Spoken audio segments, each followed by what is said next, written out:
Section B forms more than 50% of your overall writing score, and hence it is essential for you to ace Section B to ensure that your overall writing score is C1. Definitely Section A also accounts for a lot of value, but it is the Section B which is the elephant in the room and forms the foundation of your C1 level score, the majority of that C1 level score. From what I have seen, that the first metric of ensuring that you get a C1 in Section B is to make sure that your writing passage is between 275 and 295 words. If you write less than 275, then that can mean that you have not stated enough, that you have not described your arguments well enough, because it is very difficult to write a very effective passage, although it is possible, but it is very difficult for you to kind of express that C1 level of writing in less than 275. And if you go more than 300 or 295 words, then there are chances that you have written too much, and therefore your chance of error also increases. If you make a lot of errors in your writing, then definitely your score will fall below B2 plus also. So C1 is out of the question. What I've seen is that a sweet spot of sorts is between 275 to 295, and this is the first thing to keep in mind before I even tell you about the template and the overall writing section. Now, before we enter the arguments themselves, there are 8 themes in which all Section B writing can be summarized. Just like in the Fair Divers Section A video, I told you that there are only 6 themes around which all Fair Divers will fit in. There are 8 themes, which has increased from 6 to 8 in the case of Section B writing, and all prompts, all questions in Section B will circulate around these 8 themes only. As you can see on your screen, these themes are essentially society, tourism and holiday, culture and languages, young adults and education, science and technology, internet and social media, health and old age, and environment and animals. If you're looking at any of the Section B prompts, they will definitely fall in one of these 8 categories. And you got to have necessary vocabulary to discuss these themes, as they would be naturally discussed with adaptive vocabulary. What is adaptive vocabulary? Essentially, adaptive vocabulary means that if you're discussing the theme of, let's say, veganism, then you should not be saying leafy vegetables, leafy fruit, green vegetables and all of that. You should know how to say veganism in French itself. If you're talking about women empowerment, then you should have specific vocabulary terms which are more natural for it to be used in that theme in your writing B section. If you do not have a very adaptive vocabulary, then the chances of you getting a C1 level score really falls down, because C1 is all about native level communication. And in fact, I would say even to ensure a B2 plus or 7 in your French writing exam, you got to have adaptive vocabulary. So what I've done is that I've compiled a list of resources, a list of phrases and sentences and vocabulary which is used under each of these 8 themes, so that you don't have to do the hard work and grind it out yourself like I had to do. What I've done is that I have compiled a PDF which contains 40 to 70 most used phrases and vocabulary words under each of these 8 themes with example sentences, so that you can simply plug those those phrases, those vocabulary words, and play with that in your own writing test. And you can download the link to that PDF in the description below. Introductory paragraph even begins. There's a line that has to be written which addresses it to the editor of the newspaper for which you're writing this section. So it is Monsieur le rédacteur en chef. Now you can say that why not Madame le rédacteur en chef? Now I understand that it can be Madam as well, and there's nothing wrong with that. But the minute you introduce a feminine character in your overall writing, then there can be some places when you're talking to the editor and you have to use an adjective which is suitable for a female to be addressed to. And as many of you would know that when we start describing female adjectives, you have to add more E, and you have to change the form of the adjectives for it to suit the feminine character that you have introduced yourself in your written test. So it is safer to start with a male character, Monsieur le rédacteur en chef, which translates to Mr. Editor, because when it comes to adjectives, you don't have to worry about adding an E or changing the form of the adjective from male to feminine, and that just kind of makes it more simple and less complicated, which is what we want. So always make sure that you start your letter with saying Monsieur le rédacteur en chef. Do not write Madame le rédacteur en chef, because that is the standard practice, and let's just follow that. Now section B begins with an introductory paragraph, And with the introductory paragraph, we can also fix the conclusion paragraph. Essentially, what we are doing is that we are fixing both the introduction and the closing before we enter the exam, so that we don't have to apply our brains at the time of writing the exam. It is something that in fact, many people can simply start by writing the introduction and the conclusion first, and then insert the three paragraph arguments in between, whichever way you like. But essentially, the idea is that the introductory and the closing paragraphs are fixed. The introductory paragraph, try to keep it as simple as possible. Do not introduce very rich vocabulary. Do not try to impress the examiner by showing that you can write in such great terms in terms of introducing yourself, introducing your idea, and even for conclusion, just make it very, very fixed and very, very simple. And the reason is this: the examiner who's checking your French exam also knows that the first and the last paragraphs can be fixed before you have entered the exam. And in fact, they're expecting that to happen, because that is how TEF exam is corrected and taught across the world. So the first and the last conclusion paragraphs are essential for you to have a structure in your argument, but they are not essential when it comes to showing the examiner the quality of your French writing. If you end up writing a very hi-fi kind of a paragraph, which to open it and also to close it, it will not account for as much marks as the middle three paragraphs would account for. Also, it will help you save your time, because you're going to write a very crisp opening and a very crisp closing, something which you have practiced a lot of times, so the rate of error would be very less. And at the same time, you will be able to maintain your focus on the three arguments, which are essentially the backbone of your entire argument that you're going to write. So let me show you an example of something which is very rich and very, very good in terms of its French usage, but at the same time is something that I do not recommend writing even at the C1 level. And here it goes. Je suis un fidèle lecteur de votre rubrique quotidienne. J'étais vivement intéressé par votre article auquel vous affirmez que, then enter whatever the topic was discussed. Même si je comprends votre point de vue, j'aimerais vous expliquer pourquoi je ne partage pas votre avis. Je m'appuie sur les arguments ci-dessous pour éclaircir mes positions sur ce sujet. Now, this is a very fine opening to your entire section B. Amazing opening, very rich vocabulary, and you have introduced everything in a very interesting fashion. But the point is that the number of words that we have used are too many for it to be just an opening. So before explaining what exactly I recommend writing as your first paragraph in your section B writing, let me first describe the prompt or the question for which I have formulated this response. And the prompt goes like this: Il faut arrêter d'imposer la lecture de roman à l'école, which simply means that the editor is arguing for we should remove the obligation on children to read novels at school, and he's arguing for his own position. Now you have the option to completely agree with the editor, wherein you have to supply three arguments saying that why we should actually go ahead and remove this obligation on children to read novels at school. Or you can go exactly on the opposite direction and say, I completely disagree with you, and we should definitely impose reading novels on children at school because of various reasons. Now, I recommend that you stay in the argument nuance phase, and I'll tell you exactly why in the upcoming part of the video. But let's start with the introductory paragraph. I start with simply writing, Vous avez écrit lundi dernier qu'il faut arrêter d'imposer la lecture de roman à l'école. Je ne suis pas entièrement d'accord avec vous. And this is where I highlight my position in explicit words. Je ne suis pas entièrement d'accord avec vous. Now this tells the examiner that I am not in agreement with what the editor has written, because je ne suis pas d'accord avec vous. But I've also introduced the nuance of saying je ne suis pas entièrement d'accord avec vous.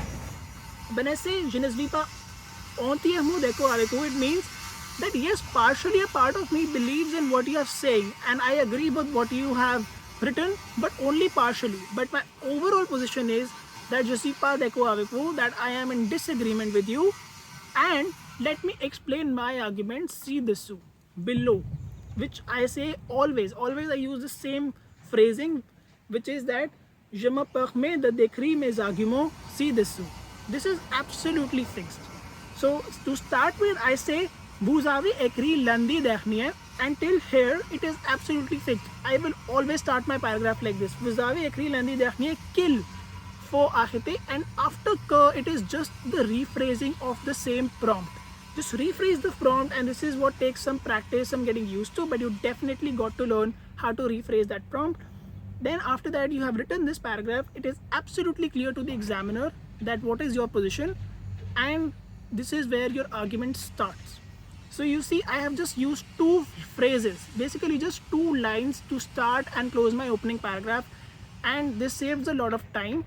This protects me from unnecessary errors right in the beginning and kind of ruin my impression, and also gives a very clear indication to the examiner about what my position on this topic is. And this is the purpose of the introductory paragraph. Now let's jump right to the conclusion paragraph before I tell you about the three paragraphs which are essentially the body of section B, which is essentially 90% of your score in section B, because even the examiner knows that these can be fixed and these are very easy to write. But let me get the conclusion and the last salutation out of the way so that we can jump right into the arguments. So always saying that tout bien considéré, je pense que, and after that you just reiterate your position on whatever you had written. So in my case, I simply always say tout bien considéré, which is that everything well considered, I think that the lecture de Roma doit être obligatoirement imposée à l'école, which means that yes, I am convinced, and you can say je suis convaincu que, and I just kind of keep it simple even here because it's all about correct writing rather than showing richness of writing. Yes, that is also part of it, but the first thing is that you have to write it correctly, whatever you are writing. So it is je pense que la lecture de Roma doit être obligatoirement imposée à l'école, which is that my position is that it should be continued to be imposed obligatorily on children in schools, and this is my position. Now this is also something which is very fixed, which is the last salutation for the editor, which is veuillez agréer le monsieur le rédacteur en chef mes salutations les plus distinguées, and after that cordialement and your name. Very simple, like very justly. I've seen many people write very fancy paragraphs that en espérant que mes arguments vous allez donner une nouvelle pensée à trouver dans votre esprit or something like that. Like this, just too much complication. I know what I've said is absolutely wrong. This is not how they say it, but this is exactly the point. Just keep it as simple as possible, as correct as possible, and do not waste a lot of time on the introductory and the closing paragraph. Now, before we jump into the three paragraphs which form the entire 90% of your section B writing, the meat of whatever you have to write, there are certain things that you have to consider going into that. The number one thing is you have to understand the types of positions that you can maintain in your section B writing. So essentially there are just four major positions. Number one position is that you completely agree with whatever the writer has written, the editor has written in the newspaper, in which case you have to formulate three arguments completely for whatever your prompt is. So in our case, we'll have to justify that yes, we should not impose reading novels on children in three different levels. We have to give three distinct arguments. Ensure that the arguments that you're giving are distinct from each other. If they look very alike to each other, and if the examiner becomes confused as in that you're saying the same thing in two different paragraphs, then he will penalize you for that. You have to ensure that whatever argument that you're giving, either for or in disagreement or in the nuanced form, you have to be making them very, very clearly, distinctly as possible. Now, the other position on this can be that you disagree with the editor completely, in which case you have to again formulate three different arguments, distinct arguments, telling the editor why her opinion on his opinion on this topic is absolutely wrong. Now, the third category of argumentation is argument nuance, as I have been talking about, and this is where I think you should always try to place yourself. Reason why I really recommend argument nuance is simply this. Number one, it allows you to think faster on the day of your exam. Now let's say you get the same prompt at the day of your exam, il faut arrêter d'imposer la lecture de Roma à l'école, and in case you do not agree with the editor, as I have not agreed with the editor in my own scenario, then you just have to think of one argument in favor of the editor and only 2 arguments in favor of your own original position. Had I completely disagreed with the editor, I would have to think of a third reason also why I should be disagreeing with the editor, and that has to be a distinct argument, and it has to be a strong and at least a logical argument. Not a strong argument, but at least a logical argument. And that kind of requires more imagination, more brain power, and I don't have the time at the day of the exam. I have to think very quickly, and I have to get back to business of real writing. The other reason I feel that it is easier for you to kind of take a nuanced position, and it is better for you to take a nuanced position, is that it allows you to show the examiner that I can deal with mixed positions also. So I'm not a straw man. I do not have to go out and completely agree or completely disagree with something. I can take a position which is both in agreement and in disagreement, and it adds more color to my writing. And when it comes to adding color to your writing, essentially it also, the third reason being, it also helps you make the structure more predictable. So whenever there's a nuanced argument, you can always start with the same opening of the first argument and the opening of the second argument, and also the closing of the first argument. Having predetermined openings and closing to paragraphs is a real time saver at the time of your exam, and you just have to fill in the blanks essentially. And this is why I feel that this template allows you to cover 70% of your writing before you have entered the exam. So let me show you how I have done it in this case. I have said en premier lieu, which is in the first place, je dois admettre que, and I have to give my reason for it. So, je dois admettre qu'en imposant la lecture de roman à l'école, nous la rendons plutôt comme un devoir au lieu d'une source de plaisir pour les élèves. So, essentially what I'm saying is that yes, Mr. Editor, I agree with you. I feel that when we impose the reading of novels on children, we make it a homework, we make it a hard work kind of a thing rather than a source of pleasure as books are meant to be, as knowledge and literature is meant to be. And for this reason, I agree with you. Now, once I have started my paragraph like this, I have a very predetermined opening. Even if, let's say, I was on the flip side, I was globalement d'accord avec le éditeur, then also I can use exactly the same structure of saying en premier lieu, je dois admettre, and then I can say that there is a disadvantage to what you're saying, and then the next 2 paragraphs can be about why the editor's position is more favorable for the students in the long term. So you see, regardless of my position, I have a predetermined opening, which I think is not the case when you completely agree with something or you completely disagree with something. And that is the advantage in terms of structure. Now let me tell you the advantage in terms of the richness and the color of the language. So it starts with saying en premier lieu, which essentially means in the first place. So I am telling the editor that look, the first thing to consider is this, which is where I give my confession. I try to agree with whatever the editor is saying. Once I've given my confession, then I can start my second paragraph in the opposite direction, and that allows me to use the element of subjunctive and also conditionnel as per your choice, but I always start my second paragraph with a subjunctive after having given my confession in the first paragraph. So here it goes. Bien qu'il devienne un devoir, bien que, although.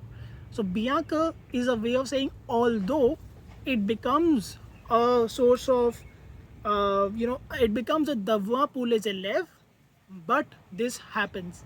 So you see, it allows me to use a subjunctive in a very natural way.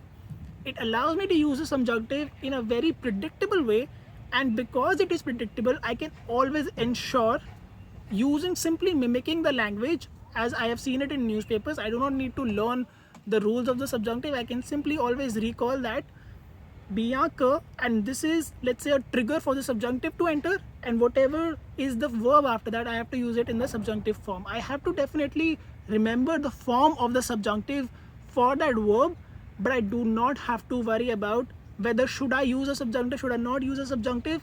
No, my grammar is taken care of, and so is my structure. So I'm going to drop the third paragraph because it will simply be going in the same direction, and that is where I have already created my conclusion section, so I don't have to worry about conclusion. I have already concluded before writing my arguments, so that is also taken care of. Now let me show you how to make an argument in the section B. Begin with, you have to start with a connector from the previous paragraph. So in our case, as we are practicing, I start with saying en premier lieu, which essentially is a connecting word. If you simply start by saying, let's say, je dois admettre que, it kind of lacks a certain smooth flow from the first opening introductory paragraph to the next first argument paragraph. So you got to have these connectors from the previous to the next paragraph to ensure that your argument is something which is very easy and very natural to read. So you got to add these phrases like en premier lieu, tout d'abord considérer, premièrement je dois écrire or je dois admettre, and all of that. Premièrement, en premier lieu, tout d'abord, all these kinds of connector words are very essential for you to use, and I'm also linking a PDF which contains all these connecting words for each of these arguments, how to start each and every paragraph in the link. So after having considered the connector, now you have to tell the examiner what your position is. So for example, if you're talking about alcohol use and you're arguing against the use of alcohol, you can say that alcohol should be banned because it is bad for your health. This is just an assertion, this is just a statement. You have not provided the examiner with the reason why you think that the use of alcohol is bad. You're just saying that the use of alcohol is bad for your health. So you tell the examiner what it is that you think. That is your first line after having definitely introduced the connector. Then in the next line, you have to tell the examiner why do you think like that. So in your alcohol example, we can say that we think like that because studies have shown that the use of alcohol reduces your immunity, just making it up, or reduces the risk of, increases the risk of heart attack. So this is why I think that it should be banned. So basically, to sum this video up, you have to follow a 5-paragraph template. You start with a very lean and a very crisp opening paragraph wherein you start with vous avez écrit and just rephrase the prompt. After that, just ensure that you give your position very clearly to the examiner so that he is not thinking about whether you are in agreement with the editor or your disagreement or whatever your position is. Just state it out very, very explicitly. Then, in my opinion, always go for the nuanced argumentation wherein you first begin with give a confession and then write 2 more arguments to give away why you think your position is the better position. It can be of either disagreement or agreement depending upon your choice. Just make sure that if you do not completely agree with the editor, do not give 2 arguments which are actually in agreement with the editor, because that does not make any sense. If you do not completely agree with the editor, at least just give 2, you have to give 2 arguments why you are not in agreement with the editor. You know, it cannot be the case that you start your opening paragraph saying that je suis pas entièrement d'accord, as I have done in this case, and then give 2 arguments which are in agreement with the editor, in which you are d'accord avec l'examiner, avec l'éditeur. So just make sure that that does not happen, because it will really confuse the examiner and it will really eat into your score. Just make sure your position is very clear. Then give 1 confession argument, 2 original arguments which are in your original, in the favor of your original position. Close the entire paragraph using very simple language and phrases, and that's it. You know, you will definitely get a C1 level score if you do this right. Use adaptive vocabulary. Do not make a lot of errors, either in terms of grammar or in terms of spellings or in terms of any other thing. And if you write correctly in this structure, I guarantee that you will have a C1 level score at least when you sit for your exam.